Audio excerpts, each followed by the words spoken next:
Sometimes life breaks you down so completely that 50 cents feels like a small fortune worth risking. That's exactly where 58-year-old Eli Danner found himself, a weathered widower with nothing left but stubborn pride and his loyal dog named Buck. When Eli bought that forgotten parcel of land outside a ghost town, locals whispered dark warnings about curses and tragedies. He figured it was just small-town superstition, the kind of stories people tell to keep outsiders away. But Buck knew better. The dog refused to cross certain lines in the dirt, growled at empty shadows, and kept digging up strange artifacts near the burnt stumps of long-dead trees. As eerie events began to unfold, pieces of the land's dark history surfaced. A massacre, a cover-up, a betrayal that had kept the entire town in silent fear for generations. But what exactly happened on that cursed ground that made an entire community stay away for decades? Before we jump back in, tell us where you're tuning in from, and if this story touches you, make sure you're subscribed, because tomorrow I've saved something extra special for you. The morning sun cast long shadows across the cracked asphalt as Eli Danner's battered pickup truck rolled into what remained of Witmore, Arizona. Buck, a graying Australian cattle dog with mismatched eyes, one brown, one blue, sat upright in the passenger seat, his ears perked with the kind of alertness that comes from years of reading his master's moods. The dog had been Eli's constant companion for 8 years, ever since Martha, his wife, not the town clerk, had found the half-starved pup by their ranch gate back in Montana. That ranch was gone now, sold to pay medical bills that had piled up like winter snow. Cancer, the doctors had said. Stage 4, they'd whispered when they thought he couldn't hear. Martha, his Martha, had fought it for 2 years with the same stubborn determination she'd brought to everything else in their 30-year marriage. But some battles can't be won with grit alone. Eli's calloused hands gripped the steering wheel tighter as he pushed the memories away. That was behind him now. At 58, he'd learned that sometimes the only way to heal a broken heart was to find a place where it could break differently. Witmore wasn't much of a town anymore. A handful of weathered buildings lined a main street that had seen better days when the copper mines were running full tilt. Most of the storefronts stood empty, their windows clouded with dust and decorated with faded for rent signs that nobody bothered to read. The few businesses that remained, a general store, a gas station, and what appeared to be a combination diner and post office, looked like they were hanging on more out of stubborn habit than actual prosperity. The town hall sat at the far end of the street, a modest brick building that had probably been impressive back in 1952 when it was built. Now it just looked tired, like everything else in Witmore. Eli parked in front of it, and Buck immediately began to whine, a low, worried sound that made the hair on Eli's arms stand up. "Easy, boy," Eli murmured, scratching behind the dog's ears. "Just some paperwork. We'll be out of here soon enough." But Buck's whining only intensified as they approached the building. The dog's hackles rose, and he kept looking over his shoulder toward the eastern edge of town, where the desert stretched out toward a line of mesas that shimmered in the heat. Inside the town hall, the air conditioning wheezed with the effort of fighting the Arizona heat. Behind a metal desk that had seen better decades sat a woman who appeared to be somewhere between 70 and eternity. Her silver hair was pulled back in a bun so tight it looked painful, and her pale blue eyes held the kind of sharpness that came from seeing too much and trusting too little. "You must be Mr. Danner," she said without looking up from her paperwork. Her voice carried the weight of desert dust and unspoken secrets. "I'm Martha Hendricks. We spoke on the phone." "Yes, ma'am." Eli removed his worn Stetson, a gesture of respect that his father had beaten into him 50 years ago. "I appreciate you staying open late to handle this." Martha, this Martha, finally looked up, and Eli saw something flicker across her face. "Surprise, maybe, or concern. Didn't expect you to actually show up," she said. "Most folks who call about that particular piece of land, well, they tend to change their minds once they hear the whole story. You told me there were some local Superstitions about the property, Eli said. I don't put much stock in ghost stories. The woman's laugh was dry as tumbleweeds. Ghost stories. She shook her head and pulled out a manila folder that looked older than disco music. Mr. Danner, I've been the county clerk for 43 years. In all that time, 17 different people have inquired about purchasing that land. You know, how many actually went through with it? I'm guessing I'd be the first. That's right. She opened the folder and pulled out a document that looked like it had been through a war. The paper was yellowed with age, water-stained around the edges, and covered in spidery handwriting that belonged to an era when penmanship was a matter of personal pride. This here's the original deed, dated 1887. Property's been tied up in legal tangles for most of the last century, but the courts finally cleared the title last year. Eli took the deed carefully, feeling the weight of history in his hands. The main text was standard legal language for its time, but what caught his attention were the marginal notes, dozens of them, written in different hands over different decades. Some were in faded ink, others in pencil that had smudged with time. Most were illegible, but a few words stood out. Cursed, unholy, and what looked like blood price. Previous owners had strong opinions about the place, Martha said, watching him examine the document. Of course, most of them never actually set foot on the property. Smart folks, if you ask me. Buck, who had been lying quietly by the door, suddenly stood up and began pacing, his nails clicking on the linoleum floor. Through the window, Eli could see storm clouds building on the horizon, unusual for this time of day. The land's been surveyed? Eli asked, trying to ignore his dog's agitation. Oh yes, 47 acres of prime desert real estate. Martha's tone suggested she was being sarcastic, but her expression remained serious. No water rights, no mineral rights, nothing but dirt and rocks and whatever's left of the old foundations. Foundations. Used to be a settlement out there, small one, maybe a dozen families at most. This was back in the 1880s, when folks thought they could make a go of farming in the desert if they just worked hard enough. She pulled out a map that looked like it had been hand-drawn by someone with palsy. Called themselves New Eden, if you can believe that. Optimistic bunch. Eli studied the map, noting the locations of wells, building sites, and what appeared to be a small cemetery. What happened to them? Martha was quiet for a long moment, and when she spoke, her voice had dropped to barely above a whisper. Different stories, depending on who you ask. Official records say they abandoned the settlement in 1888. Crop failures, Indian troubles, the usual hardships that drove folks away from these remote places. And the unofficial version, you really want to know? Eli looked down at Buck, who had stopped pacing and was now staring directly at him with those mismatched eyes. The dog's expression was unmistakably clear. This was a bad idea. But Eli had driven 1,500 miles to start over, and he wasn't about to be scared off by small-town folklore. I want to know. Martha leaned back in her chair, and Eli heard it creak in protest. Story goes that something terrible happened out there in the winter of 1887, something bad enough that the army got involved, though there's no official record of any military action in this area. Come spring, the settlement was empty, not abandoned, empty, like everyone just up and vanished overnight. People don't just vanish. No, they don't. Martha stood up and walked to the window, looking out toward the eastern desert. But sometimes they die.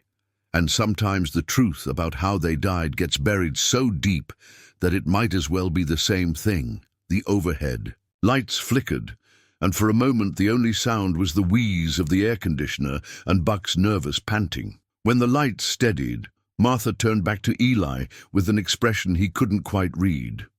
Look, Mr. Danner, I don't know. You from Adam, but you seem like a decent man. Take my advice and buy yourself a nice little house in Flagstaff. Or Phoenix. Hell, buy a condo in Florida and take up shuffleboard. But don't, and I cannot stress this enough, don't buy that piece of ground.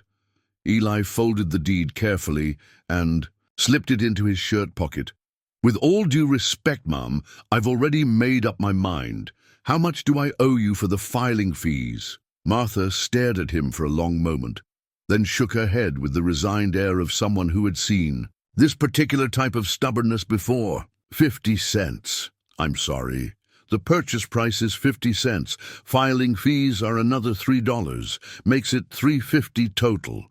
She sat back down and pulled out a receipt book that looked like it predated the invention of carbon paper. Previous? Owner wanted it gone so bad he was willing to practically give it away.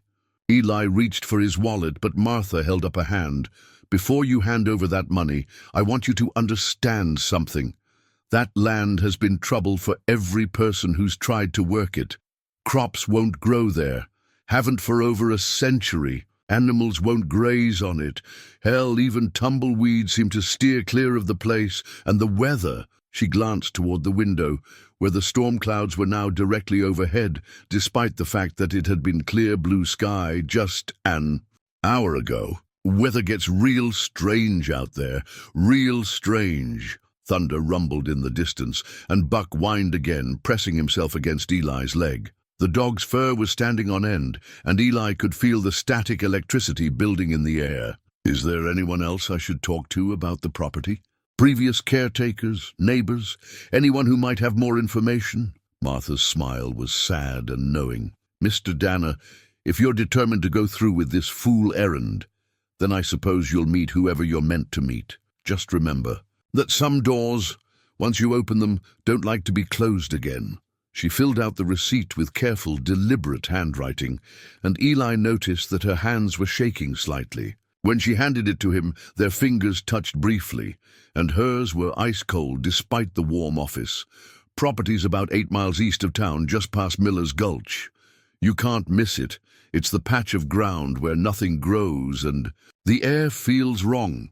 She stood up and walked him to the door, Buck padding nervously behind them. "If you change your mind, and I hope you do, bring the deed back within 30 days and I'll tear up the paperwork. No questions asked." Outside, the storm was building with an intensity that seemed almost supernatural.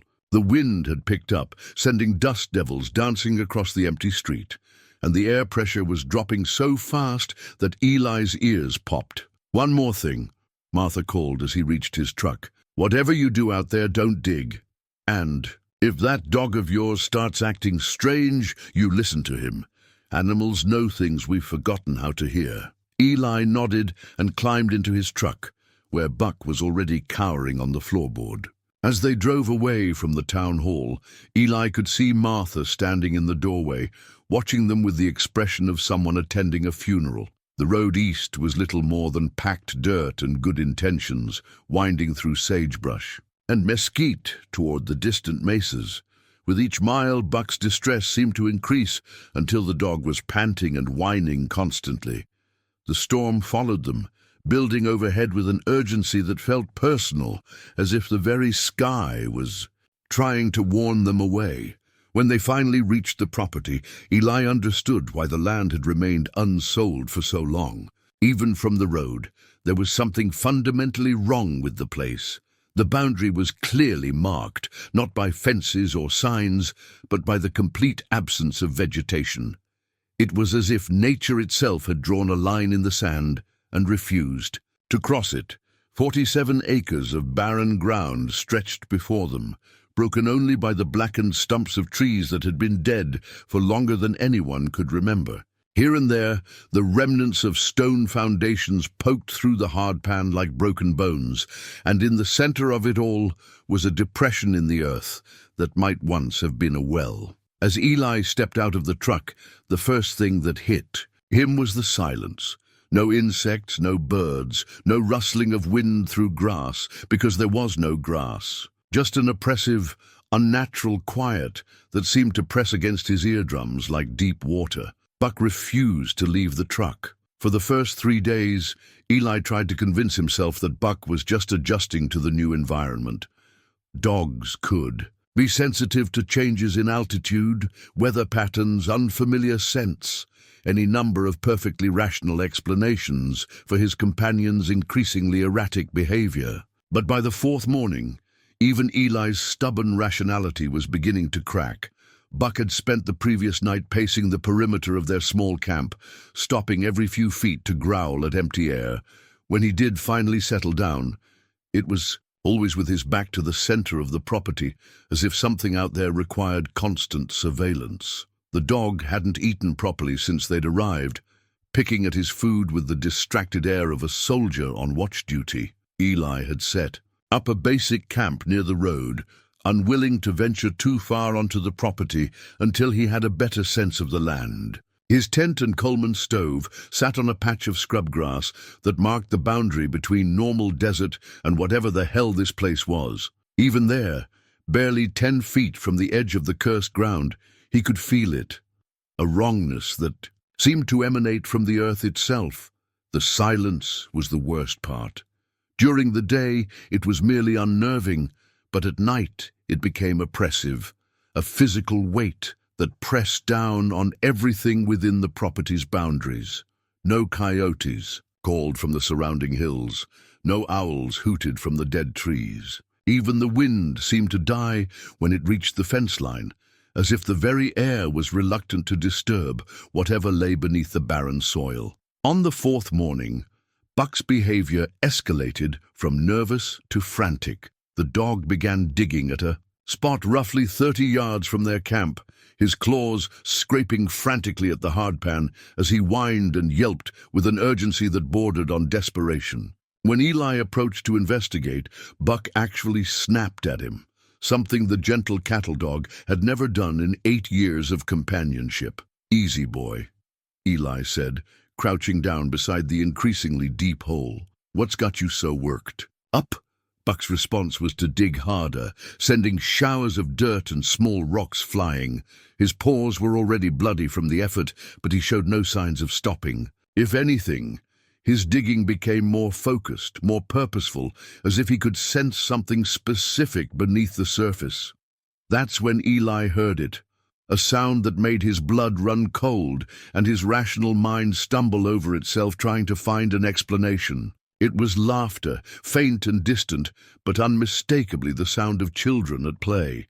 For a moment he could almost see them, shadows of movement in his peripheral vision, the ghost memory of games played on ground that had been green and fertile. More than a century ago, the temperature dropped 20 degrees in as many seconds.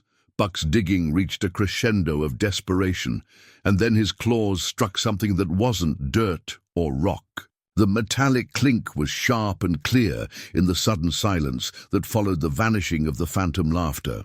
The dog immediately stopped digging and backed away from the hole, his hackles raised and his mismatched eyes fixed on whatever lay buried in the earth. Eli knelt beside the excavation and carefully brushed away the remaining dirt with his hands. What emerged from the ground made his heart skip a beat, and his memories of his own childhood come flooding back with painful clarity. It was a toy horse, cast in tin and painted with the kind of bright colors that had once delighted a child's imagination. The paint was faded now, rust eating away at the edges, but the craftsmanship was still evident. This wasn't some mass-produced trinket. It was the kind of toy that a loving parent might have saved money for months to purchase, the kind of gift that would have been treasured by a frontier child who had few possessions and fewer luxuries. The horse was frozen mid-gallop, its tiny rider, a cavalry soldier in a blue uniform, forever charging toward some long-forgotten battle. But it was the base of the toy that made Eli's hands shake as he lifted it from the earth. Carved into the metal in a child's careful script were the words, "For Tommy, Christmas 1887. Love, Mama." The moment Eli's fingers closed around the toy, the world changed. The barren landscape around him shimmered and shifted like heat waves, rising from summer asphalt. For just an instant, he saw the property as it had once been.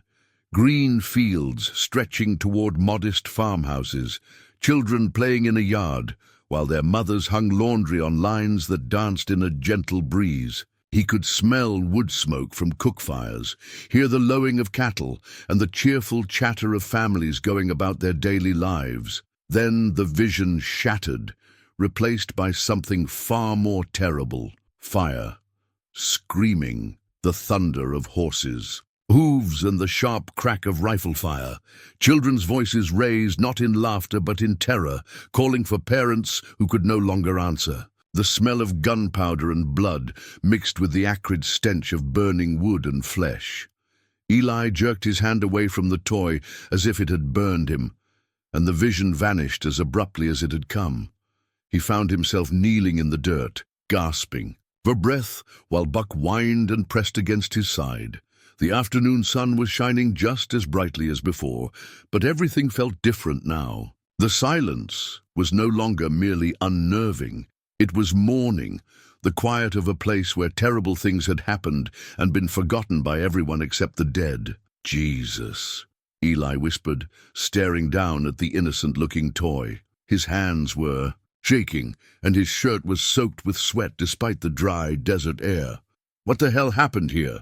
Buck's only response was to pick up the toy horse gently in his mouth and trot toward the truck, clearly indicating that this particular artifact needed to be removed from the property immediately.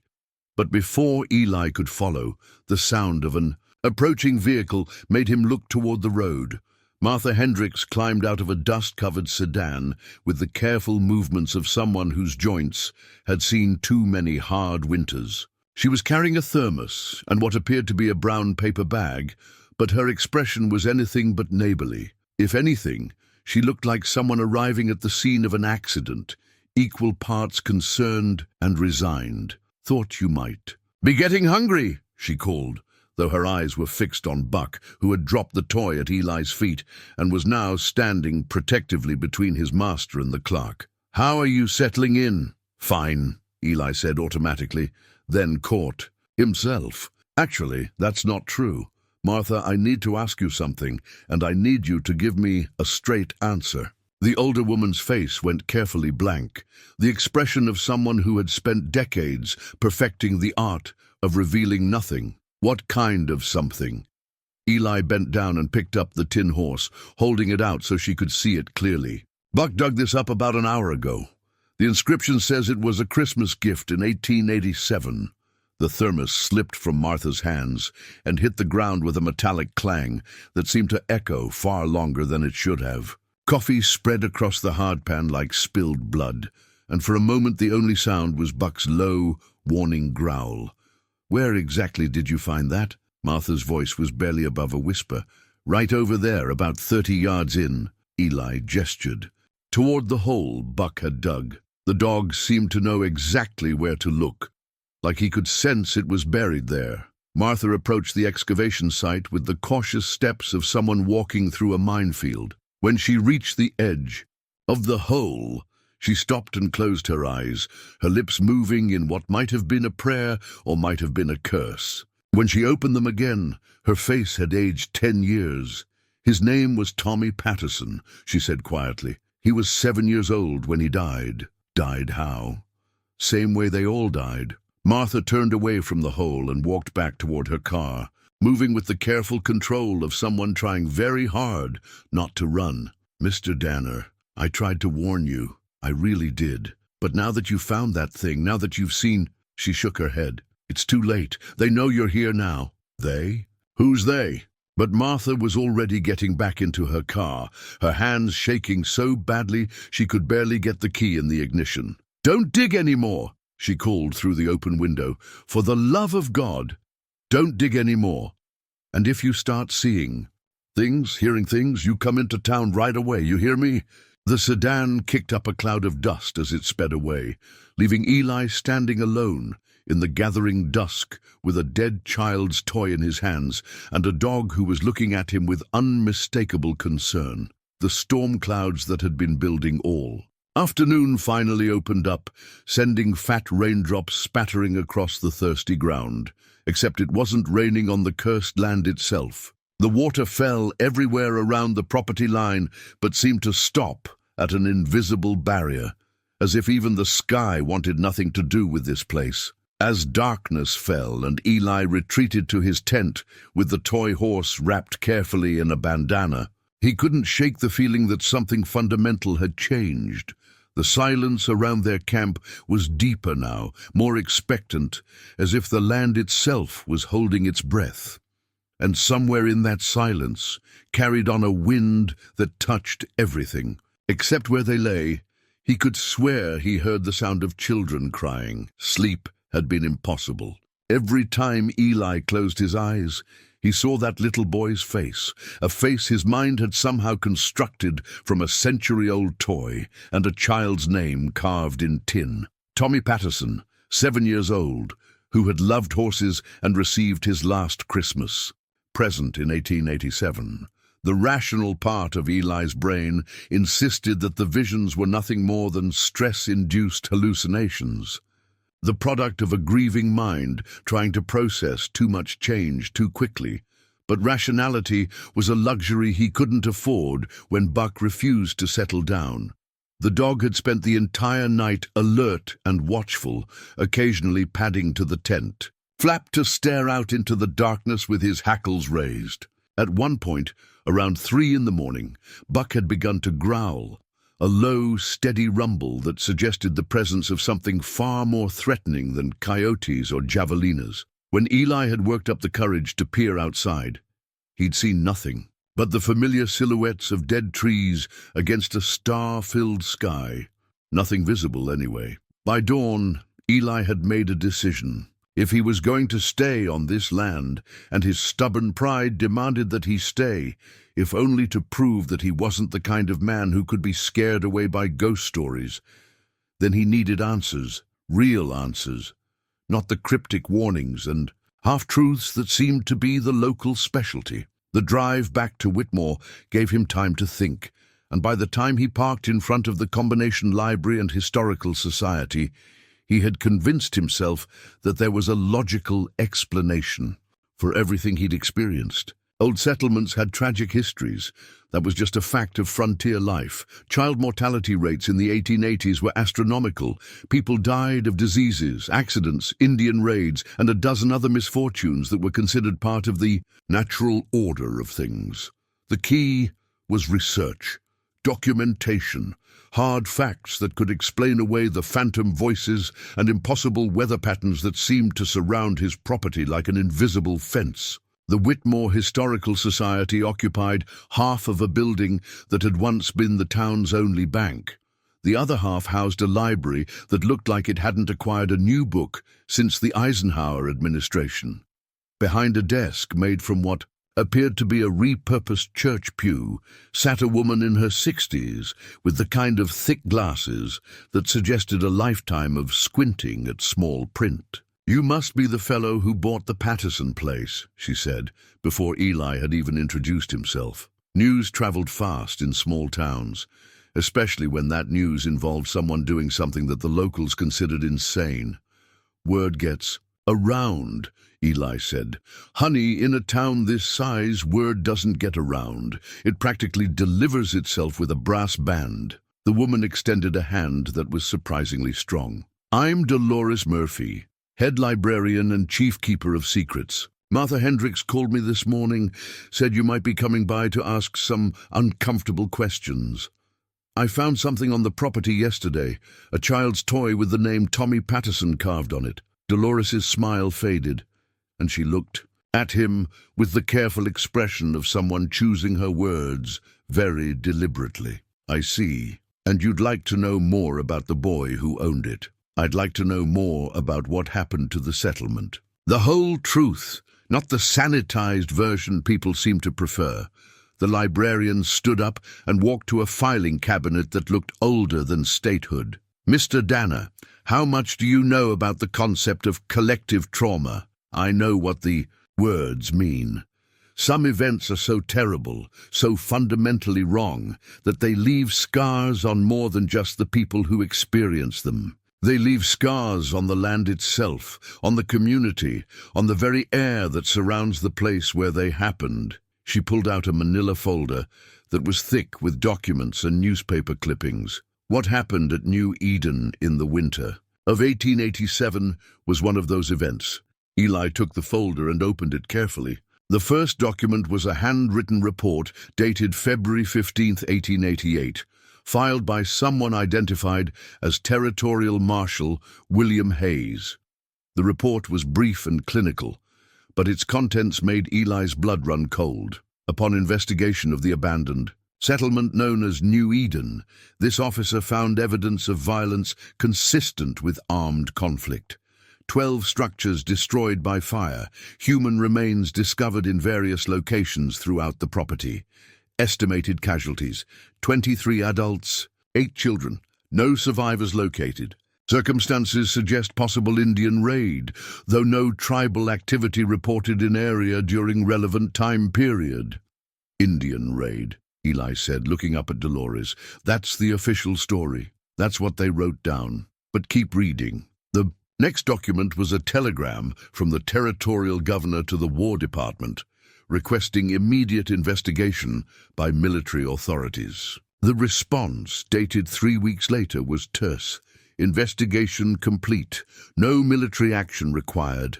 Matter considered closed. Awfully fast investigation for something this serious, Eli observed. That's what a lot of people thought at the time. But asking too many questions about military matters wasn't considered healthy back then. Dolores pulled out a chair for him.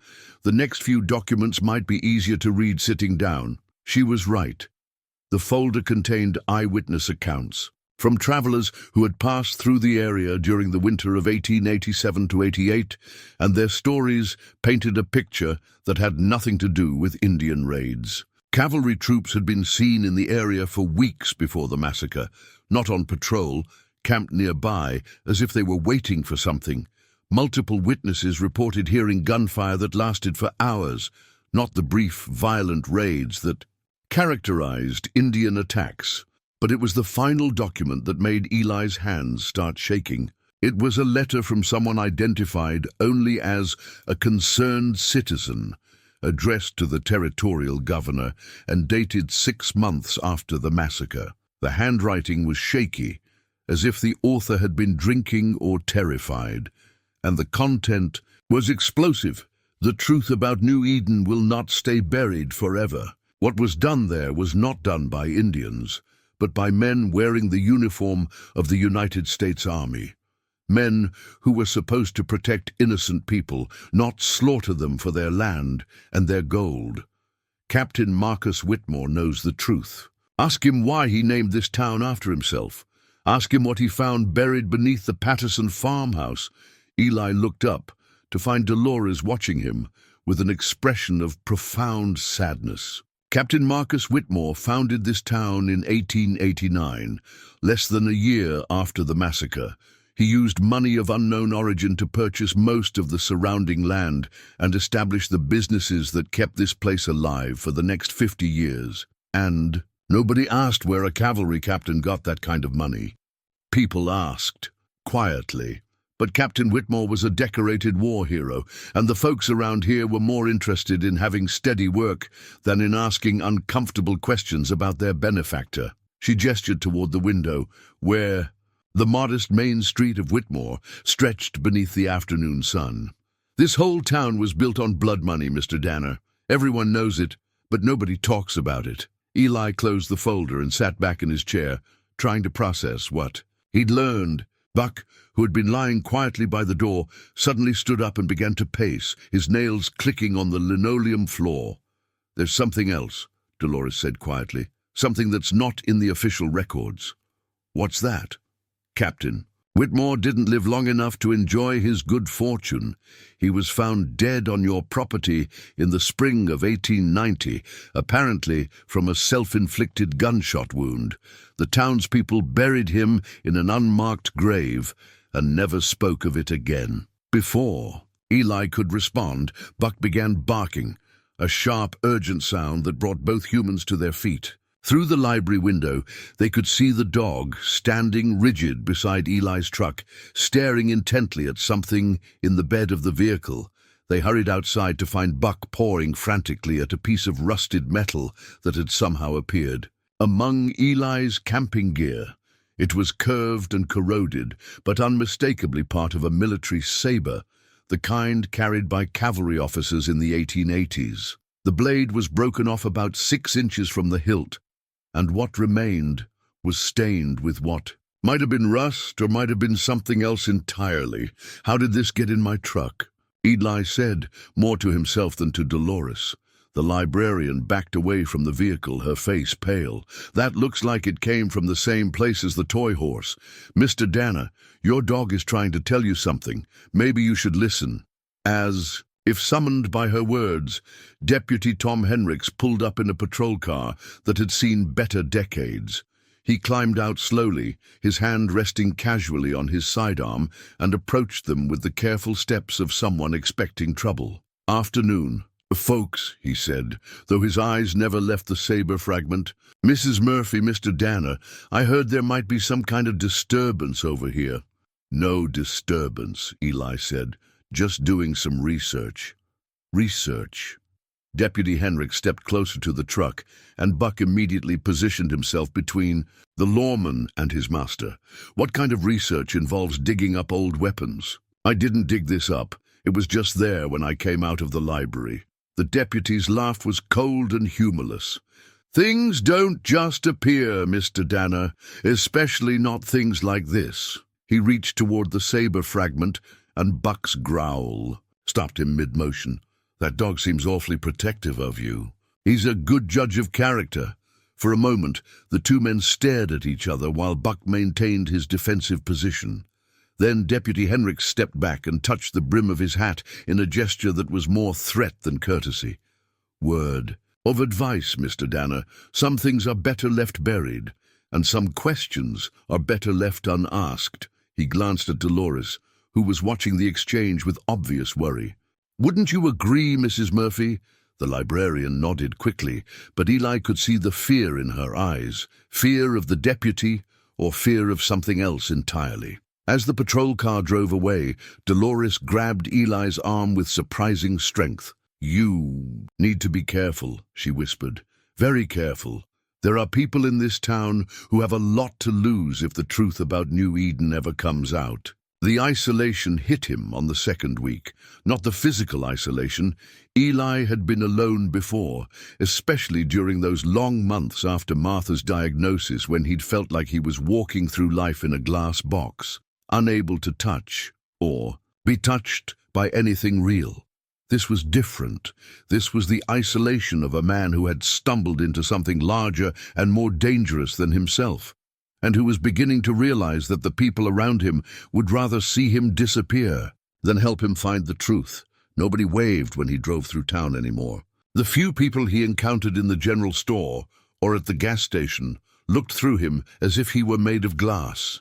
Even Dolores Murphy had become distant since Deputy Henricks's visit to the library, communicating only in apologetic shrugs and meaningful glances when she thought no one else was watching. Buck's behavior had grown increasingly erratic. The dog now refused to eat unless Eli hand-fed him, as if he didn't trust anything that came from the cursed ground to be safe for consumption. At night, Buck would position himself between the tent and the center of the property, maintaining a vigil that never seemed to tire him, but left Eli exhausted from listening to the constant, low-level growling that served as a soundtrack to his sleepless nights. The supernatural experiences were becoming more frequent and more intense. It started with cold spots, areas where the temperature would suddenly drop 20 or 30 degrees for no apparent reason. Then came the sounds, footsteps in the dirt when no one was there, the creak of wagon wheels on ground where no wagons had rolled for over a century, and most disturbing of all, voices. At first, Eli told himself it was just the wind carrying sounds from the highway or from distant ranches. But as the days passed, the voices became clearer, more distinct, and undeniably human. He could make out fragments of conversation, children calling for their parents, women singing lullabies to babies who would never grow up. Sometimes he heard screaming.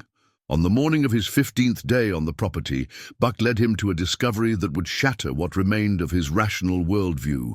The dog had been pacing restlessly since dawn, occasionally stopping to paw at a patch of ground near what appeared to be the remains of a stone foundation. This particular foundation was different from the others, larger, more substantial, as if it had once supported a house rather than a barn or outbuilding.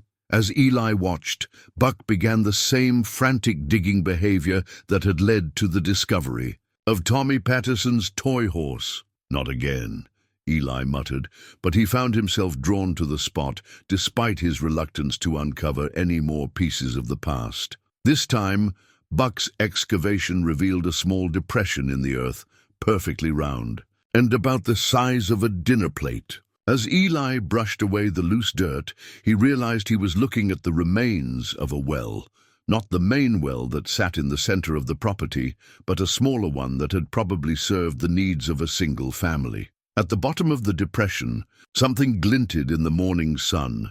Eli reached down carefully and pulled out what appeared to be a locket, tarnished with age but still intact.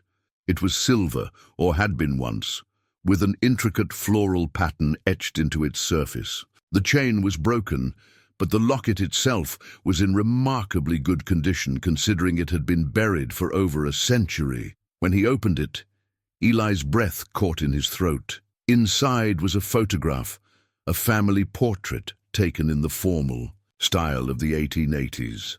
A man in his 30s, wearing a dark suit, stood behind a woman seated in an ornate chair. She wore a dress with a high collar and long sleeves, her dark hair pinned up in an elaborate style. In her lap sat a little girl, who couldn't have been more than 3 or 4 years old, and standing beside the chair was a boy of perhaps 7 or 8. The boy was holding a tin horse. Even with the sepia tones and formal poses that characterized photography of that era, Eli could see the warmth in their faces, the quiet happiness of a family that had believed they were building something permanent in their corner of the desert. The man's hand rested on his wife's shoulder with casual intimacy, and the children's eyes sparkled with the kind of mischief that no amount of Victorian formality could completely suppress. On the inside of the locket, engraved in script so small that Eli had to squint to read it, were the words, "The Patterson family, New Eden, Arizona Territory, 1887. The moment his eyes focused on the inscription, the world around him shifted and blurred, like looking through water. The barren ground beneath his feet became rich, dark soil. The dead stumps transformed into living trees, heavy with fruit. The ruins of stone foundations rose up into whole buildings, a farmhouse with a wraparound porch, a barn with fresh red paint, a chicken coop where actual chickens scratched and pecked at the ground, and there, playing in the yard of the restored farmhouse, were the children from the photograph. The little girl, she couldn't have been more than 4, was chasing a cat around the base of an apple tree while her older brother tried to catch fireflies in a mason jar. Their laughter carried on a warm breeze that smelled of wood smoke and fresh bread, and from inside the house came the sound of their mother singing while she prepared the evening meal. It was peaceful, idyllic, everything that the frontier promised, but rarely delivered. Then the vision changed, and Eli found himself watching the same scene through different eyes. Cold eyes, calculating eyes, eyes that saw opportunity where others saw only a family trying to make an honest living. He was standing on a ridge overlooking the settlement, and he could feel the weight of a cavalry saber at his side. Below him, the lights in the farmhouse windows painted warm rectangles on the snow-covered ground, and he could see the silhouettes of the family moving about their evening routines, completely unaware that they were being watched, unaware that they had been judged and found guilty of the crime of prosperity. The vision shifted again, and now he was in the midst of chaos. Soldiers in blue uniforms moved through the settlement like wolves through a flock of sheep, their rifles cracking in the cold air while buildings burned around them. The man from the photograph, the father, lay motionless in the doorway of his home while his wife tried desperately to shield her children from the inevitable. But there was no shelter from what came next. Eli watched in horror as Tommy Patterson, 7 years old and clutching his toy horse, was torn from his mother's arms and thrown to the ground. The boy's cries were cut short by the butt of a rifle, and the tin horse went flying, landing in the dirt where it would remain buried for more than a century. The mother's screams were the worst part. They seemed to go on forever, echoing across the desert and through time, until they reached Eli, standing in the same spot where her son had died, holding the locket that contained the last happy moments of their lives. When the vision finally released him, Eli found himself on his knees in the dirt, gasping for breath, while Buck whined and nudged at his shoulder. The locket lay open in his palm, and the faces in the photograph seemed to be looking directly at him with expressions of desperate hope, as if they were waiting for something, as if they had been waiting for over a century for someone to finally bear witness to what had been done to them. "I see you," Eli whispered to the faces in the locket. "I see what happened to you." The response was immediate and overwhelming. The temperature around him dropped so suddenly that his breath came out in visible puffs.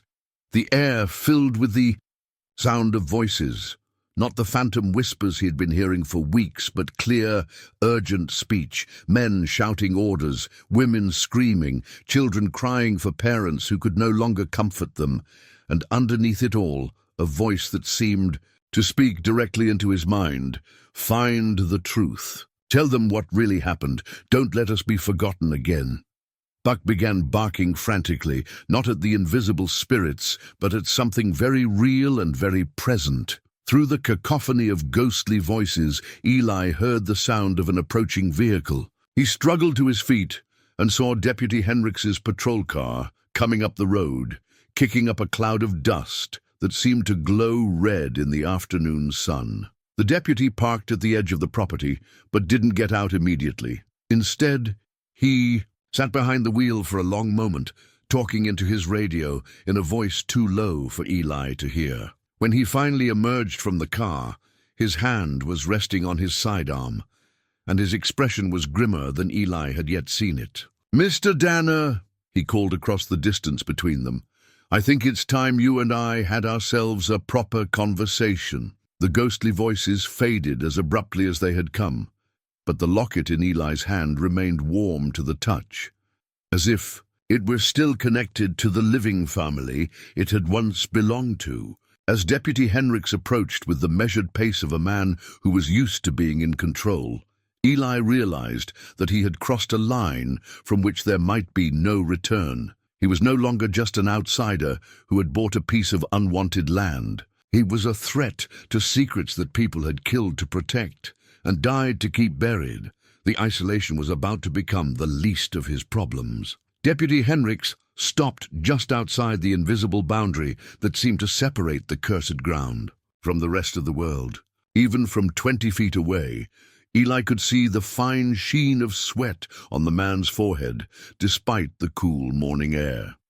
The deputy's eyes darted nervously around the property, as if he expected something to emerge from the shadows cast by the dead. "Our trees! You've been making people nervous, Mr. Danner," Henrik said, his voice carefully neutral, "asking questions that don't have good answers." "Maybe that's because the people with the answers don't want to give them," Eli replied, slipping the locket into his pocket, where it seemed to pulse with its own warmth. "Could be, or maybe it's because some answers are dangerous to know." The deputy's hand moved closer to his weapon.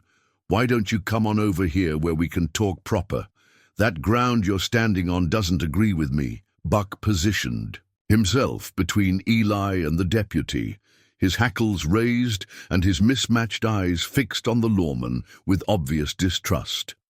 The dog's growl was low and continuous, a sound that seemed to resonate with something deeper than ordinary canine protectiveness. "I'm fine where I am," Eli said. "What did you want to talk about?" "Martha Hendricks is concerned about you, says you've been having some kind of episodes out here, seeing things that aren't there, hearing voices." Hendricks took a step closer to the property line, then thought better of it and stepped back. "That kind of thing can be dangerous in a man living alone. Maybe it's time you considered moving on to someplace more suitable. The only things I've been seeing are pieces of the truth that people around here have been trying to bury for over a century." Eli pulled the locket from his pocket and held it up so the deputy could see it. This belonged to the Patterson family. They lived here before someone murdered them and stole their land. The color drained from Henriks's face. Where did you find that? Same place I found the toy horse and the saber fragment. Seems like this ground is full of things that belong to people who died here. Eli studied the deputy's reaction carefully. You know something about what happened here, don't you? I know enough to stay away from places that are better left alone. Henriks was backing toward his patrol car now, his earlier bravado replaced by something that looked suspiciously like fear. And I know enough to recognize when a man is in over his head. Then help me understand what I'm dealing with. Can't. Do that, Mr. Danner. Some stories aren't mine to tell. The deputy paused at his car door. But I'll give you one piece of advice, and you'd better take it seriously. There are people in this town whose families have been here since the beginning. People who have a lot invested in keeping the past buried. You keep digging up artifacts and asking questions, and you're going to find yourself in a world of trouble. After the patrol car disappeared in a cloud of dust, Eli stood in the growing silence and tried to process what had just happened. The deputy's warning had been clear enough, but it had also confirmed something important. There were people in Witmore who knew exactly what had happened at New Eden, and they were willing to go to considerable lengths to keep that knowledge from spreading. Buck's behavior during the confrontation had been telling as well. The dog had been protective before, but this was different. This was the behavior of an animal that sensed immediate danger, not just from the supernatural forces that haunted the property, but from the very real and very human threats that seemed to be closing in around them. That afternoon, Eli made a decision that would change the course of everything that followed. Instead of waiting for the answers to come to him, he would go looking for them, and he knew exactly where to start. The Witmore Town Hall basement held the kind of secrets that small towns preferred to keep locked away from casual visitors. It took Eli 3 hours of patient searching through file cabinets that hadn't been opened in decades before he found what he was looking for, hidden beneath a stack of water department records that dated back to the 1940s. The manila envelope was unmarked and sealed with wax that had gone brittle with age. Inside were documents that made Eli's hands shake as he read them by the light of a single bare bulb that hung from the basement ceiling like an interrogation lamp. The first document was a military commission signed by President Chester A. Arthur himself, appointing Marcus Witmore to the rank of captain in the United States Cavalry. The commission was dated 1884, and it authorized Captain Witmore to take whatever actions were necessary to maintain peace and order in the Arizona Territory. The second document was a copy of Witmore's orders for the winter of 1887. The language was formal and bureaucratic, but its meaning was unmistakable. Captain Witmore was to investigate reports of seditious activity in the settlement known as New Eden and take appropriate action to eliminate any threats to territorial security. But it was the third document that revealed the true scope of the conspiracy that had been hidden for more than a century. It was a personal letter from Witmore to his commanding officer, Colonel James Morrison, dated February 20th, 1888, just 5 days after the massacre. The letter was written in Witmore's own hand, and its contents were explosive. Colonel Morrison, I must protest in the strongest possible terms the orders I have received regarding the New Eden settlement. The intelligence that suggested seditious activity among the civilians has proven to be entirely false. These are innocent families, including women and children, who pose no threat to territorial security or to anyone else. I cannot, in good conscience, carry out orders that would result in harm to non-combatants. I request immediate clarification of my orders and authorization to protect these civilians rather than treat them as enemy combatants.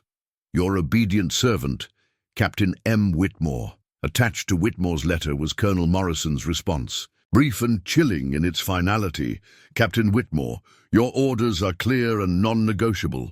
The New Eden settlement represents a significant security threat that must be eliminated completely.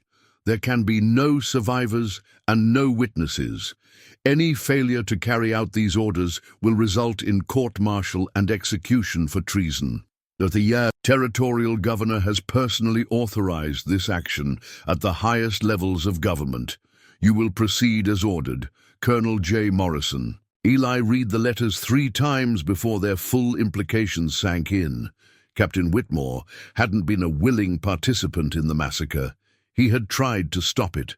The slaughter of the Patterson family and their neighbors hadn't been the result of a rogue military officer's bloodlust. It had been ordered from the very top of the territorial government, and any officer who refused to participate would have faced execution for treason. But there was more. A 4th document, handwritten and barely legible, appeared to be Witmore's final communication before the massacre. It was addressed to no one in particular, as if it were a diary entry or a confession. God forgive me for what I'm about to do. I have tried every argument, every appeal to honor and decency, but my orders are clear.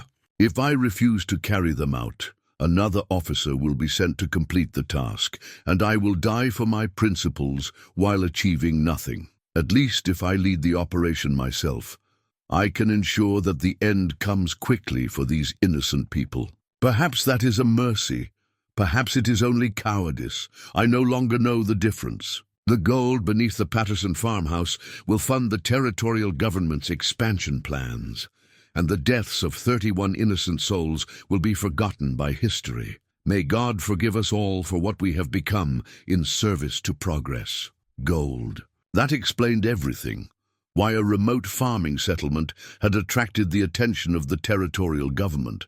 Why the cover-up had been so complete, and why people in Witmore were still afraid of the truth more than a century later.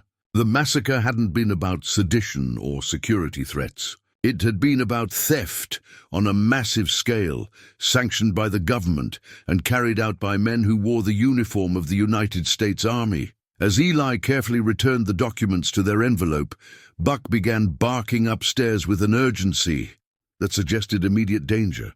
The sound of voices drifted down from the main floor of the building, multiple voices, all male, all moving with the purposeful coordination of people who had a specific task to accomplish.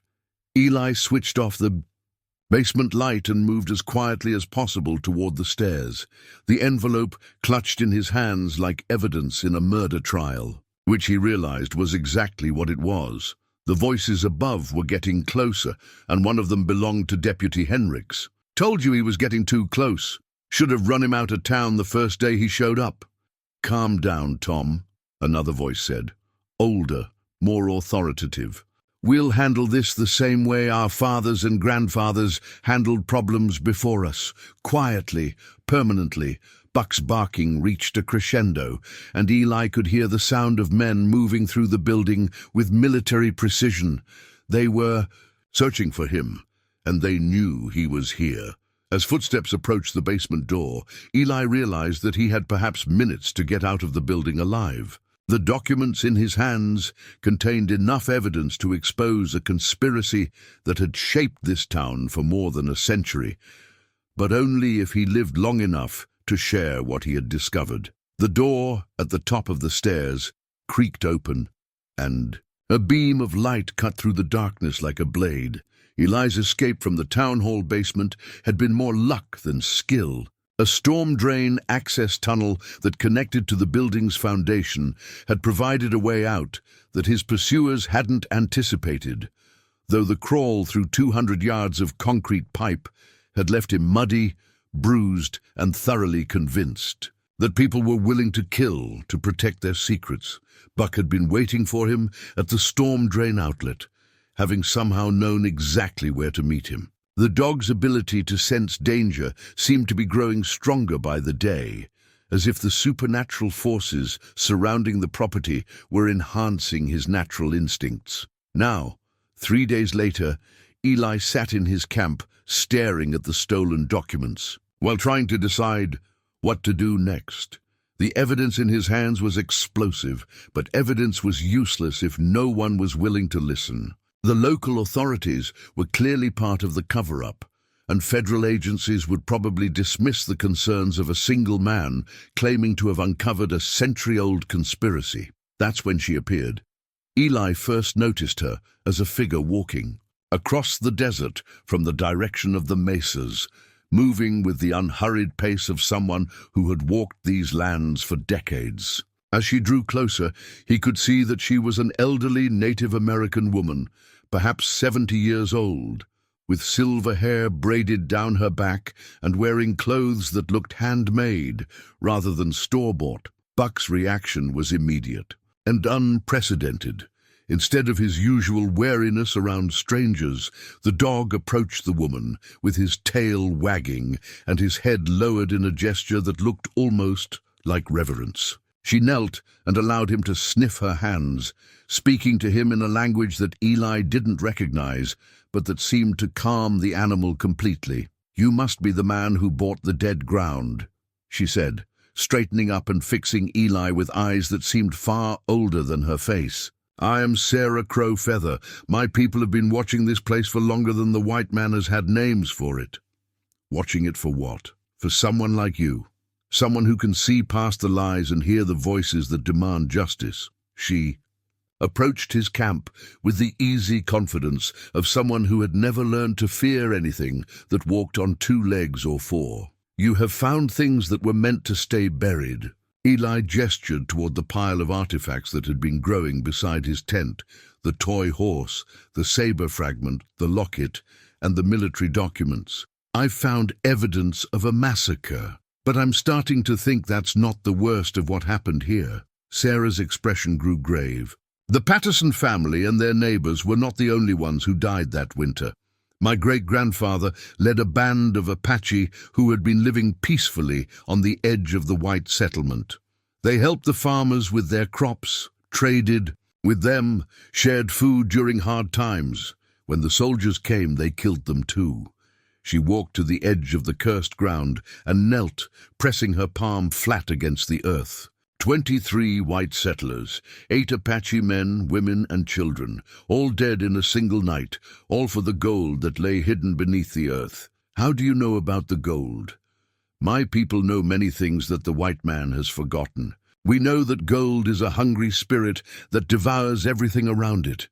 We know that blood spilled for gold never washes clean. And we know that the dead cannot rest until their stories are told in the voices of the living." As if summoned by her words, the temperature around them began to drop. The familiar silence that marked supernatural activity descended over the property, and Eli could see his breath misting in the suddenly frigid air. But instead of the chaotic, desperate energy that usually accompanied these manifestations, there was something different this time. Something that felt almost like relief. "They are glad you are here," Sarah said quietly. "They have been waiting so long for someone who would listen. I don't understand what you want me to do with what I've learned. The people responsible have been dead for over a century. The government officials who ordered the massacre are long gone. Even if I could prove everything that happened, who would I prove it to?" Sarah reached into a leather pouch that hung from her belt and withdrew something that made Eli's breath catch in his throat. It was a small medicine bag, intricately beaded with patterns that seemed to shift and flow in the desert light. But it wasn't the craftsmanship that shocked him.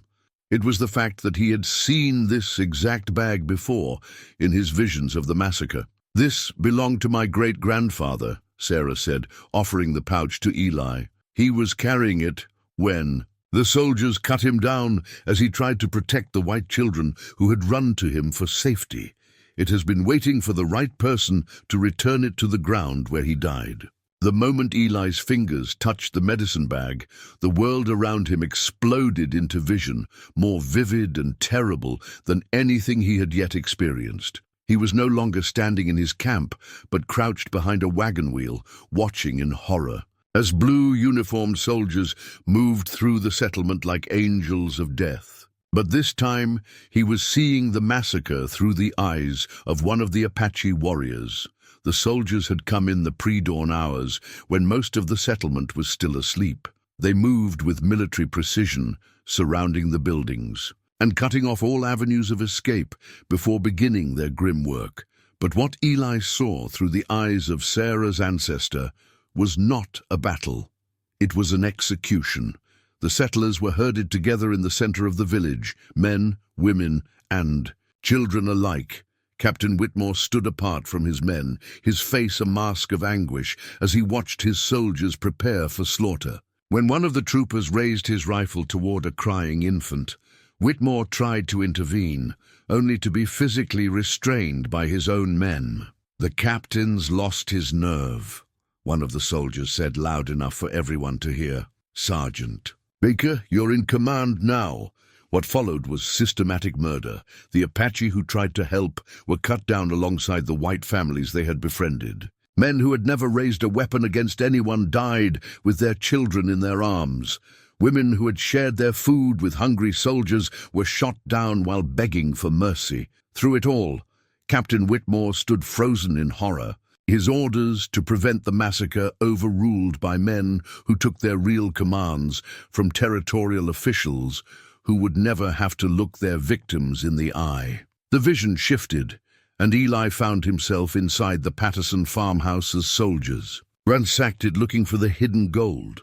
They found it beneath the floorboards of the cellar, bags of nuggets and coins worth more than most men would see in a lifetime. Gold that the Patterson family had accumulated through years of careful mining in the hills around their settlement. Gold that they had planned to use to build a real town with schools and churches and a future for their children. Instead, it had bought them death. The final image was the most heartbreaking of all. As the last of the bodies were being loaded onto wagons for burial in an unmarked mass grave, Tommy Patterson's toy horse lay forgotten in the dirt, trampled by the boots of the men who had murdered its owner. Sarah's great-grandfather, dying from a bullet wound to the chest, used his last moments of life to grab the toy and hide it beneath his body, as if protecting one last piece of innocence from the evil that had consumed everything else. When the vision released him, Eli found himself on his knees with Sarah's hands on his shoulders, her voice speaking words in Apache that seemed to calm the supernatural storm that had built around them. The medicine bag lay open in his palm, revealing small stones and dried herbs that had somehow retained their potency after more than a century. "Now you understand," Sarah said softly. "This was never just about money or land. It was about destroying the possibility that white and red could live together in peace. The massacre was ordered not just to steal gold, but to ensure that my people would never again trust the promises of cooperation." "But why me?" Eli asked, struggling to his feet.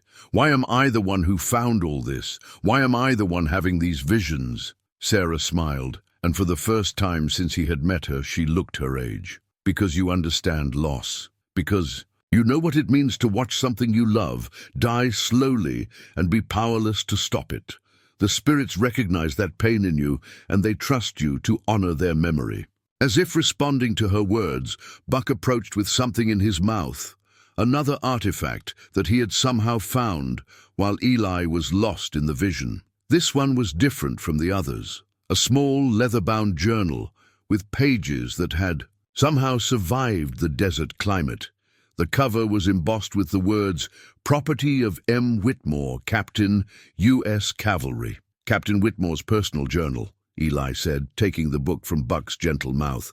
"The final piece of the puzzle." Sarah nodded gravely. The captain was a good man trapped in an evil system. He spent the last years of his life trying to find a way to make amends for what he had been forced to do.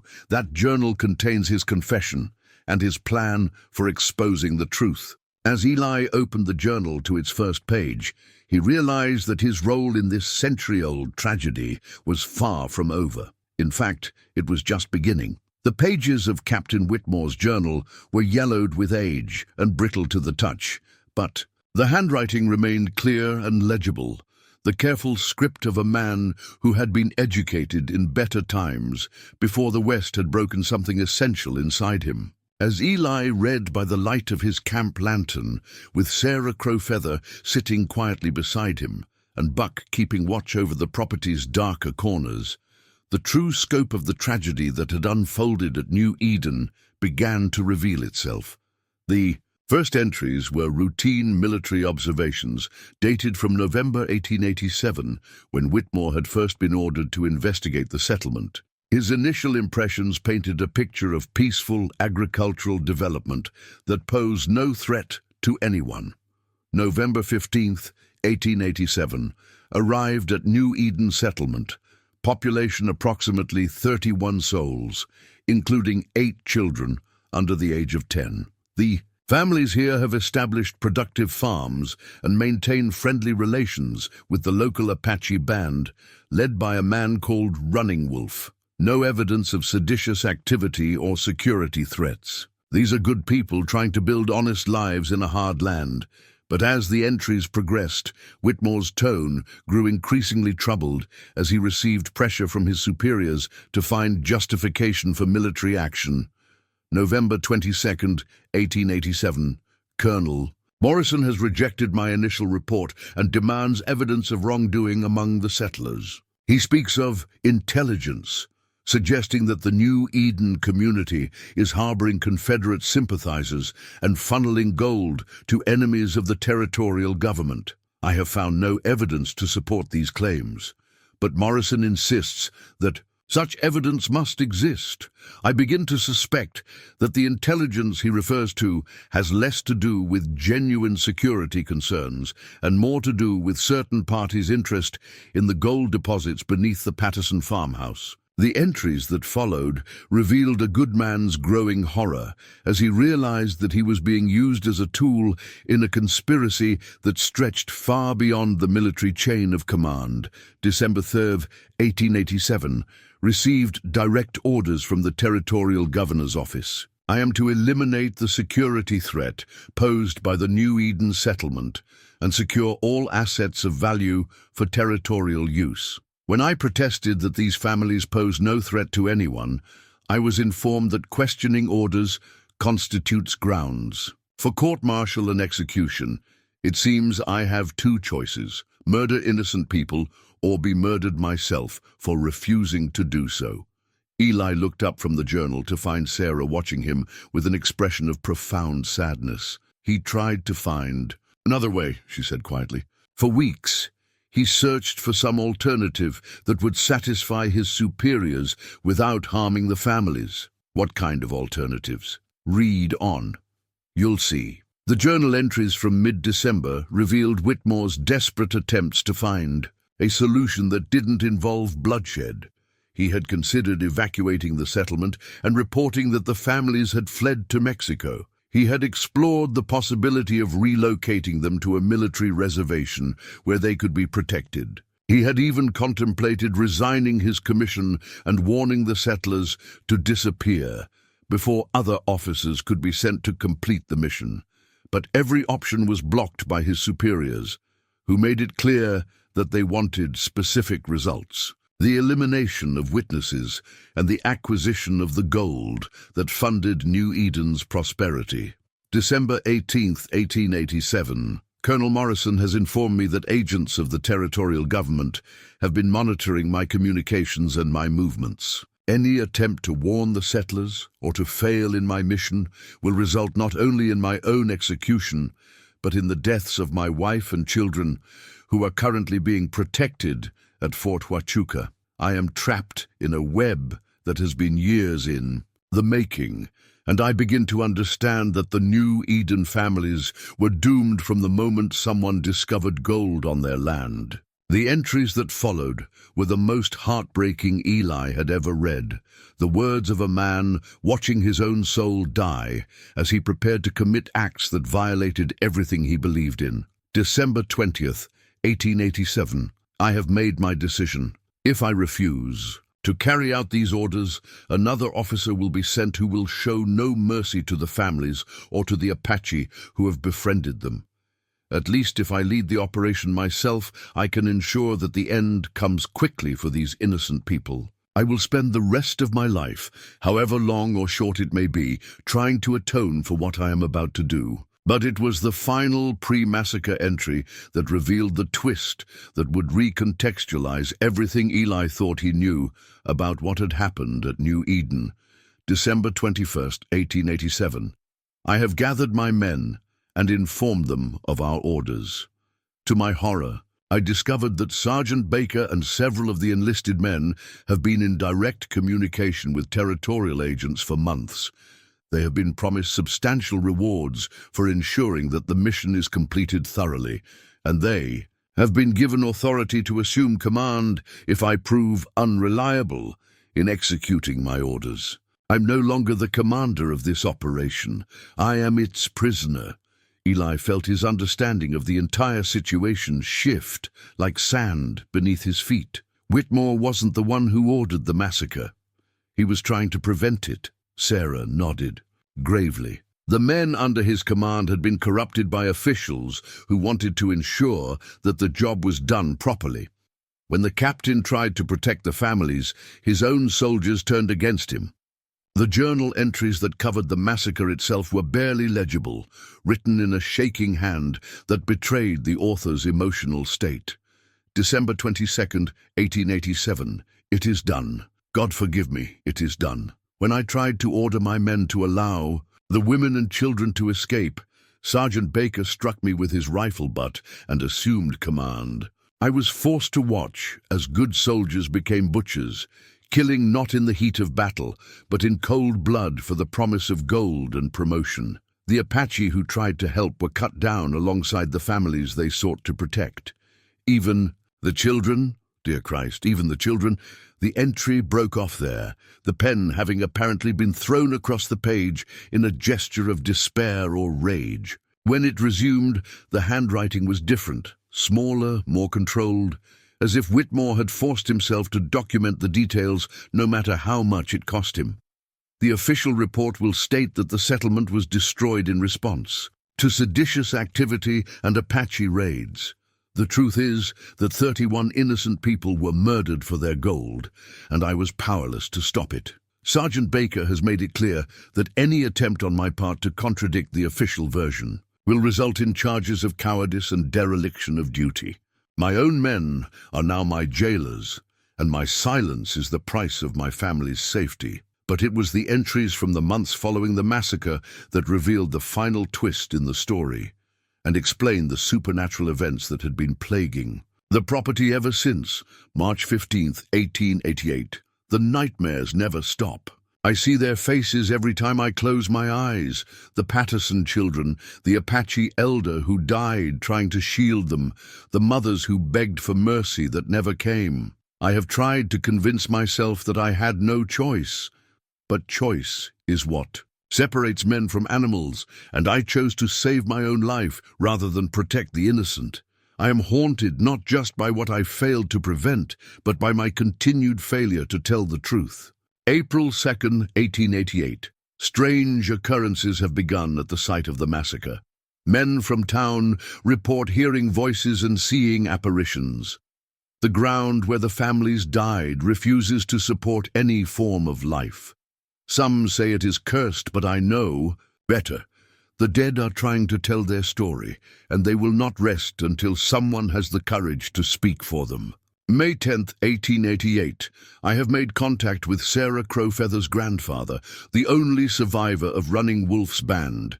He tells me that the spirits of the dead are waiting for justice, not vengeance. They want the truth to be known, the real murderers to be identified, and the stolen gold to be returned to its rightful purpose, the betterment of the communities that were destroyed. He has given me a sacred medicine pouch that he says will protect anyone who seeks to honor the dead rather than exploit them. June 18th, 1888. I have hidden evidence of the true nature of the massacre in multiple locations around the property. Letters, documents, even some of the stolen gold itself.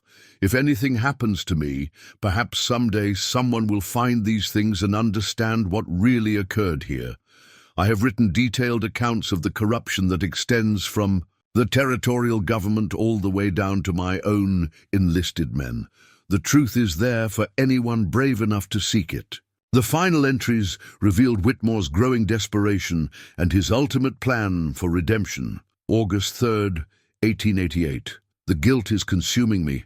I cannot eat, cannot sleep, cannot look at my own reflection without seeing the blood on my hands. My family has moved to California, unable to bear the change in me. I'm alone with my shame and the growing conviction that my continued silence makes me as guilty as the men who pulled the triggers. October 15th, 1888. I have made my decision. I will return to the site of the massacre and end my life where the innocent died. Perhaps my death on that cursed ground will somehow balance the scales of justice, or perhaps it will simply add one more restless spirit to the many who already wander there. But before I die, I will hide this journal and the other evidence where someone might eventually find them. The truth must be preserved, even if I lack the courage to speak it while I live. The final entry was dated 2 days later, October 17th, 1888. I have returned to New Eden for the last time. As I write these words, I can hear them. The voices of the children calling for their parents, the Apache elder singing his death song, the mothers weeping for babies who will never grow up. They are not haunting this place out of anger or a desire for revenge. They are here because their story has been silenced, their deaths forgotten, their murderers honored as heroes. I go now to join them, in the hope that my spirit can somehow serve their cause better than my life has done. Eli closed the journal and sat in silence for several minutes, trying to process the magnitude of what he had just learned. The supernatural activity surrounding the property wasn't the result of a curse or evil spirit seeking vengeance. It was the manifestation of injustice unresolved, truth unspoken, and victims forgotten by history. Witmore has been trying to help all along, he said finally. The apparitions, the artifacts Buck keeps finding, even the visions, they're all part of his attempt to get someone to uncover the evidence he hid before he died. Sarah smiled sadly. The captain was a good man who was forced to do terrible things. His spirit has been trapped on this land for more than a century, unable to rest because the truth he died trying to preserve has remained buried. But now that truth has a voice again. As if summoned by her words, the temperature around them began to drop, and the familiar silence that marked supernatural activity descended over the camp. But this time, instead of the chaotic, desperate energy that usually accompanied these manifestations, there was something different, something that felt almost like gratitude. A figure materialized at the edge of the firelight, translucent but unmistakably human. It was a man in a cavalry uniform, his face bearing the weight of decades of guilt and sorrow. Captain Marcus Witmore had finally found someone willing to listen to his story, and he had one final secret to share. The ghost of Captain Marcus Witmore stood at the edge of Eli's camp, like a memory made flesh, his translucent form flickering, in and out of visibility, as if he were struggling to maintain his presence in the world of the living. When he spoke, his voice seemed to come from very far away, carried on a wind that touched nothing else around them. "You have read my words," the spectre said, his eyes fixed on the journal in Eli's hands. "You know what really happened here. But knowing is not enough. The evidence must be recovered, and the truth must be spoken where the living can hear it." Eli found his voice, though it came out rougher than he intended. "What evidence? Where? Did you hide it?" Witmore's ghostly form turned toward the center of the property, where the depression that had once been the main well lay in shadow. Beneath the old well, wrapped in oilcloth and sealed in a metal box, the original telegraph orders that would have exonerated me, the names of the territorial officials who orchestrated the massacre, and the documentation that proves Sergeant Baker and his men were acting on orders from outside the military chain of command. "Why didn't you expose the truth while you were alive?" The captain's laugh was bitter and haunting, because they held my family hostage, because the corruption extended so high into the territorial government that speaking out would have meant not just my death, but the deaths of everyone I loved. I was a coward, Mr. Danner. I chose my family's safety over justice for the innocent, and I have paid for that choice every day for the past century. Sarah Crowfeather rose from her place by the fire and approached the ghostly figure with the reverence due to the dead. Your time of atonement is nearly over, Captain. The truth you died protecting is about to be revealed. Not without great danger to those who would reveal it, Witmore warned. The families of the men who profited from this massacre still live in Witmore. They still control the land, the businesses, the local government. They have as much to lose now as their ancestors did then, and they will not hesitate to kill, to protect their secrets. As if to emphasize his point, the distant rumble of vehicles could be heard approaching across the desert. Multiple engines, moving fast and without lights. Buck immediately went on alert, positioning himself between the approaching sounds and his master, while growling with an intensity that raised the hair on Eli's arms. "They know you have found too much," Sarah said urgently. "They are coming to silence you before you can share what you have learned." Witmore's spirit began to fade as the sound of engines grew closer. The telegraph is in a metal ammunition box, buried 3 feet down at the northwest corner of the well. It contains everything you need to expose the truth, but you must reach it before they reach you. The ghost vanished just as the first vehicle crested the ridge that separated Eli's camp from the main road. Headlights blazed to life, and Eli could see that at least 4 trucks were approaching his position with military precision. These weren't casual visitors or concerned townspeople. This was an armed force coming to end his investigation permanently. "We have to get to that well," Eli said, grabbing a shovel from his gear while Sarah gathered up the artifacts they had collected. "If we can find that telegraph, we'll have proof of everything." "They will not allow us to reach it," Sarah said. But she was already moving toward the center of the property. Too many people have too much invested in keeping these secrets buried. The approaching vehicles had spread out to surround the property, and Eli could see armed figures moving through. The darkness beyond the reach of their headlights. The sound of radio chatter carried on the night air, suggesting a level of coordination that spoke to careful planning rather than spontaneous action. Buck led the way toward the old well, his enhanced senses guiding them through the darkness, while avoiding the areas where the approaching hunters would expect them to go. The dog's behavior had become almost supernatural in its precision, as if the spirits that haunted the property were guiding his movements. "They have been planning this for days," Sarah said as they reached the crumbling stone rim of the original. "Well, ever since you started asking questions in town, ever since you found the first artifacts, the descendants of the murderers have been watching and waiting for the right moment to eliminate the threat you represent." Eli began digging frantically at the northwest corner of the well, his shovel striking the hardpan with dull thuds that seemed unnaturally loud in the desert silence. 3 feet down, the blade struck something metallic, a military ammunition box, just as Witmore had promised. The box was heavier than expected, and when Eli pried it open, he understood why. Inside, wrapped in oilcloth that had somehow preserved them for over a century, were documents that would rewrite the history of the American West. But it was the item on top that made his hands shake as he lifted it into the moonlight.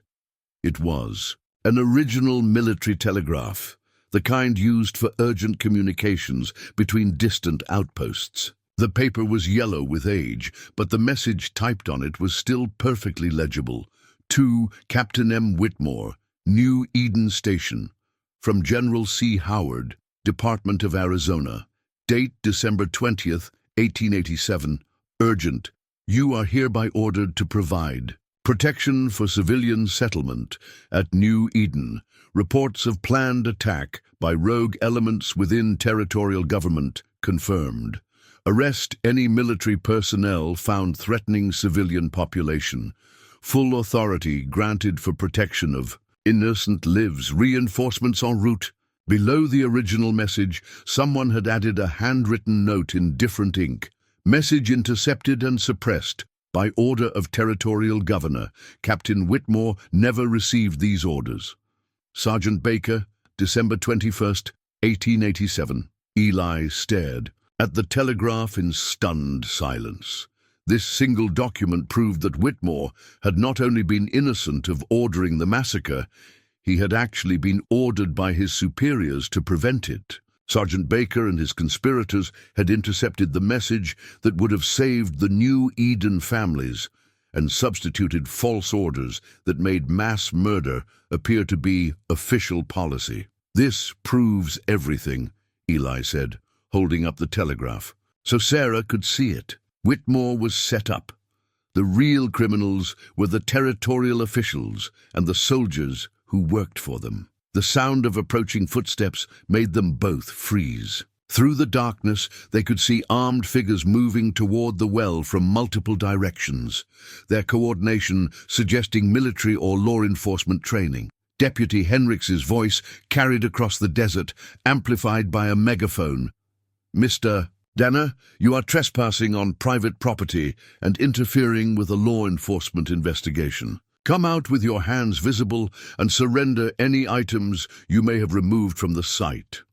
"Private property?" Eli called back. "I bought this land legally. I have the deed." "That deed has been voided due to irregularities in the sale process," came the response.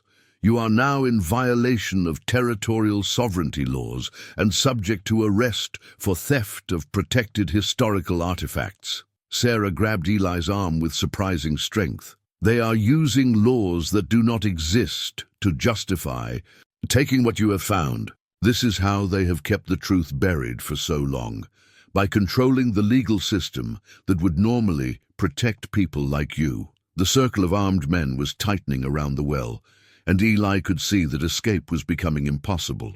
But as he looked down at the telegraph in his hands and the other documents scattered around the open ammunition box, he realized that physical escape might not be the point. What mattered was ensuring that the truth survived even if he didn't.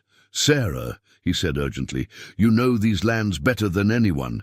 Is there a way to get this evidence to someone who can't be bought or intimidated?" The elderly woman smiled grimly. "My grandson works for a newspaper in Phoenix. He has been waiting his entire life to hear the true story of what happened to his people. But first, we must ensure that the spirits of the dead are properly honored." She pulled the medicine pouch from her belt and began to sprinkle its contents around the perimeter of the well while chanting in Apache.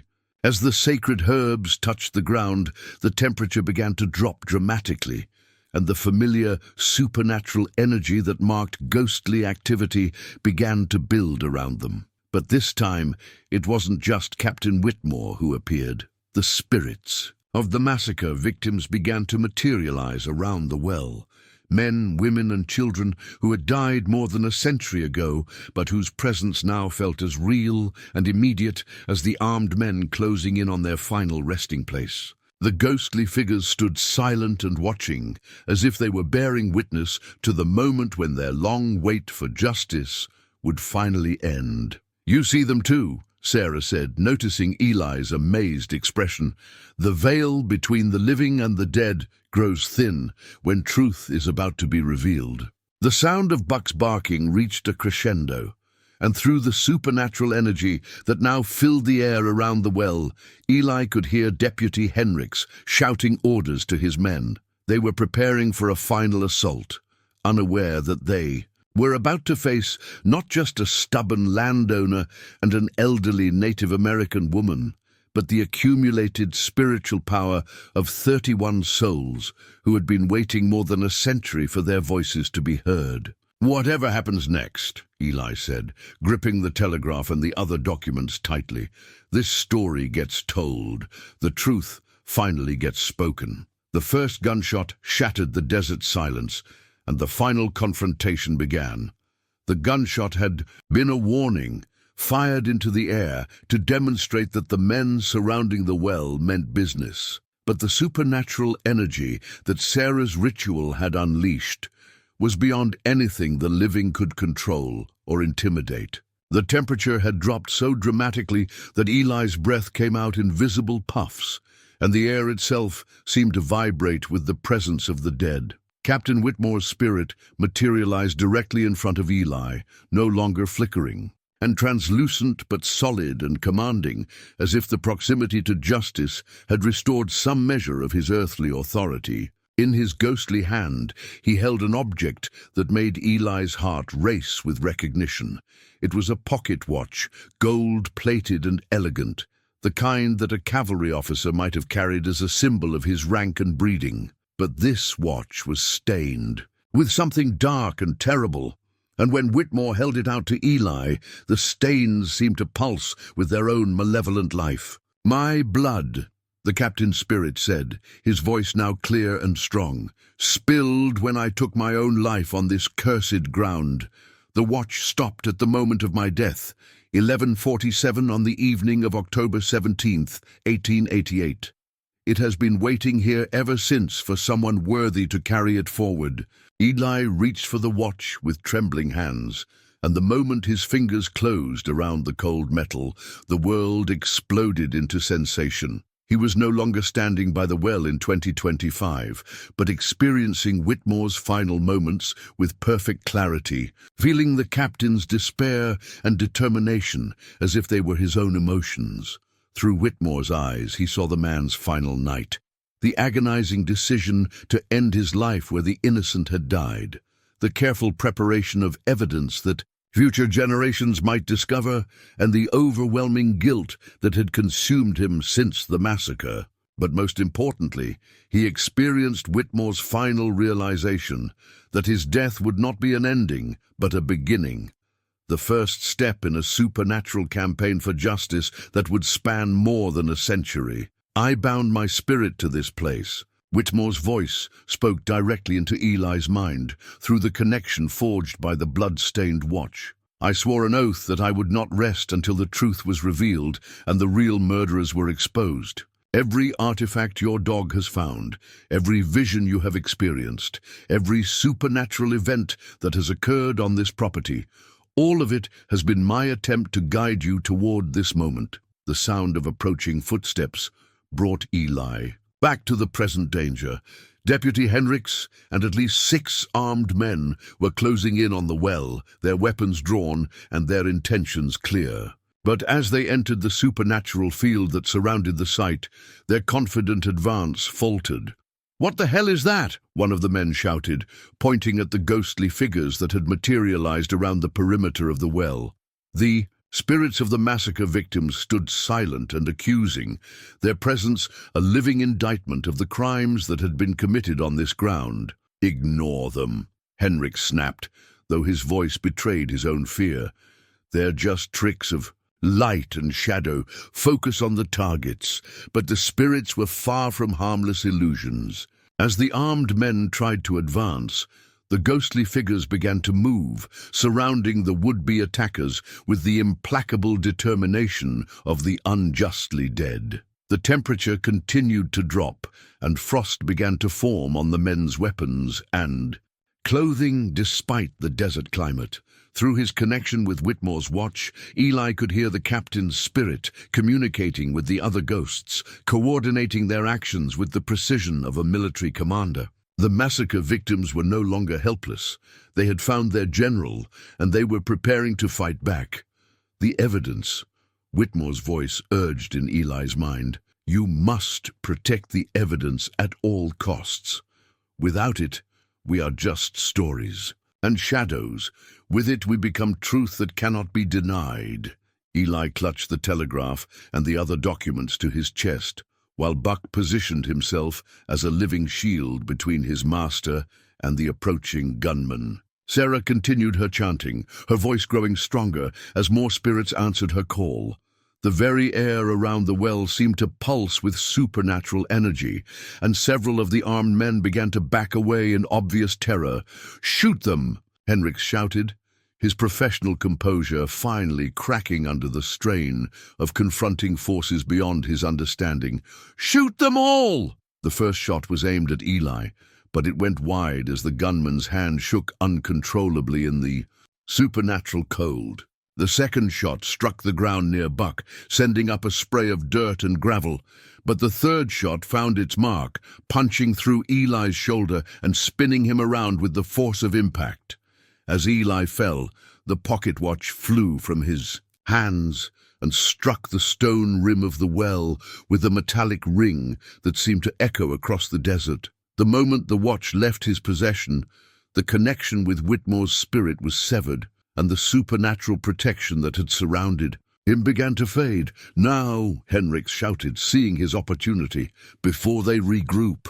But Buck had other ideas. The dog launched himself at the deputy with the fury of an animal protecting his wounded pack leader, his teeth finding the man's gun hand and clamping down with the crushing force of jaws bred for controlling cattle. Henrik screamed and dropped, his weapon falling backward as Buck's full weight knocked him to the ground.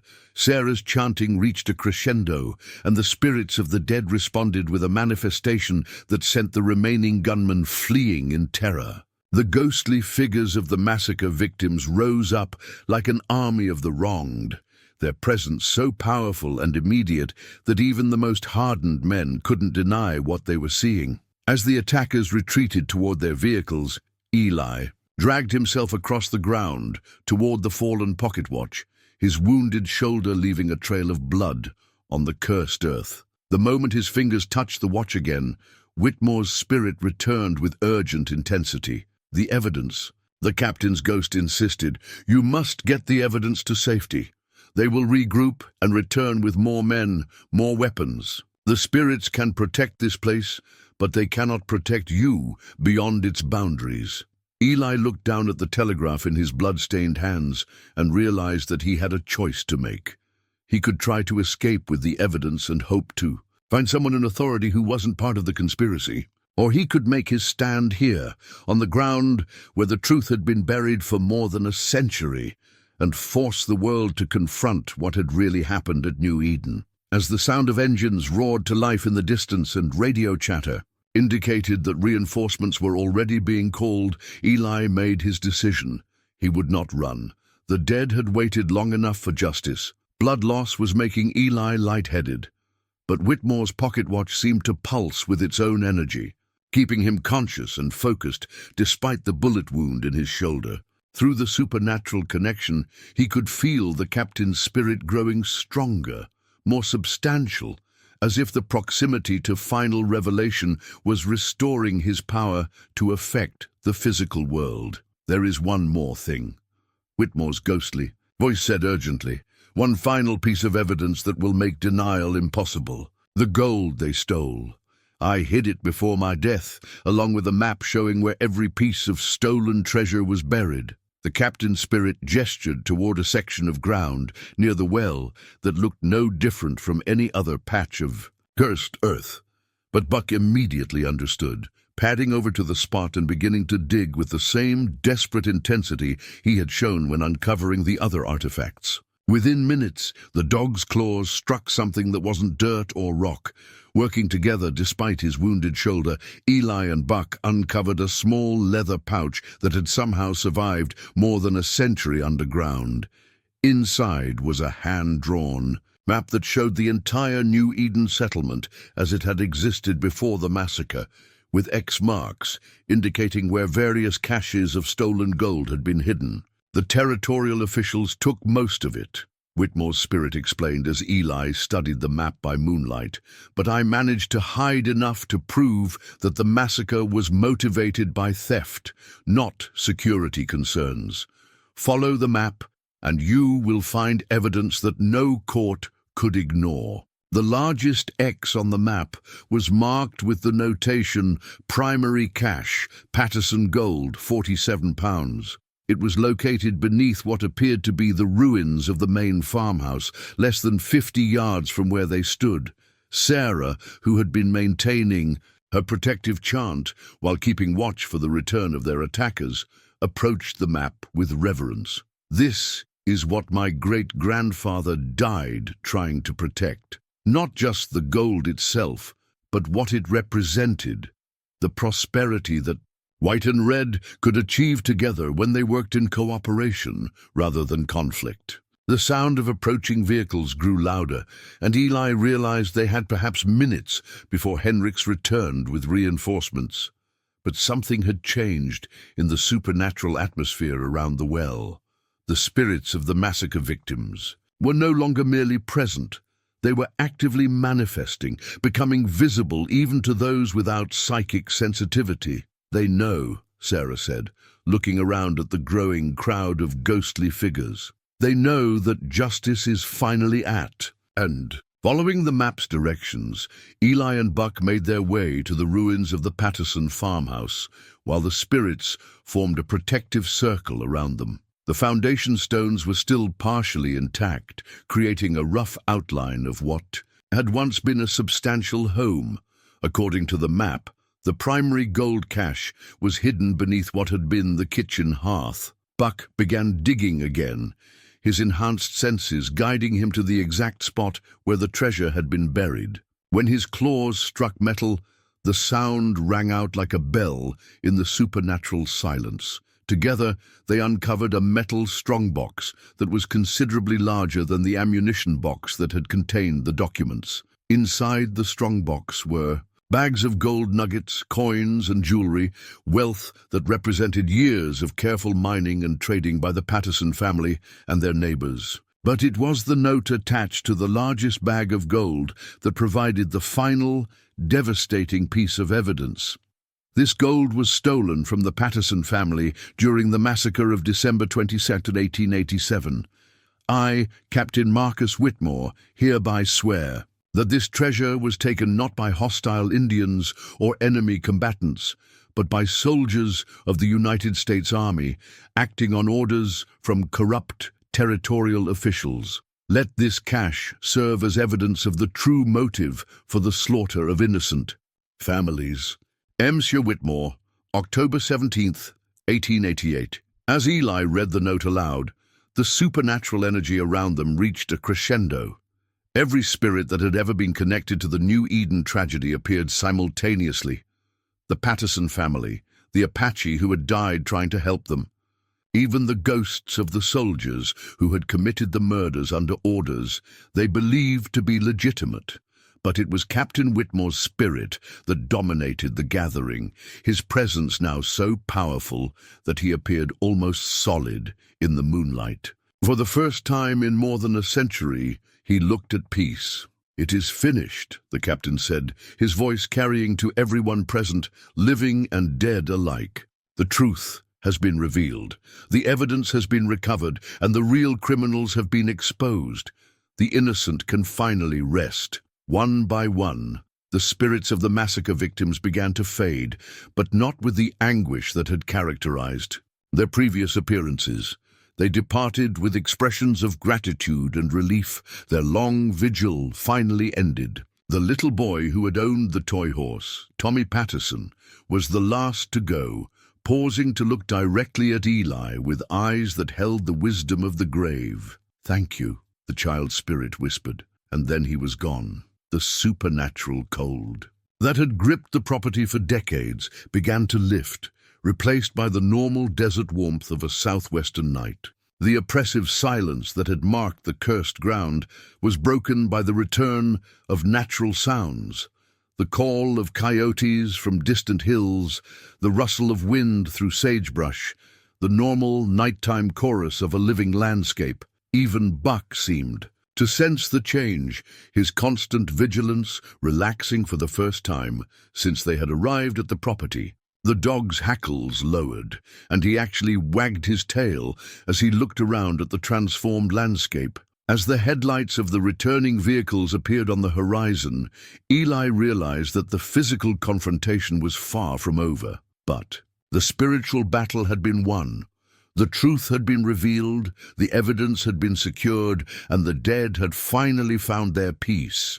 Now it was time for the living to face the consequences of their ancestors' crimes. 6 months later, Eli stood in the same spot where he had first encountered Buck's frantic digging, but the landscape around him had been transformed beyond recognition. Where once there had been only barren hardpan and the blackened stumps of long-dead trees, new life was beginning to emerge. Desert wildflowers dotted the ground with splashes of yellow and purple, and young mesquite trees cast welcome shade over what had been cursed earth for more than a century.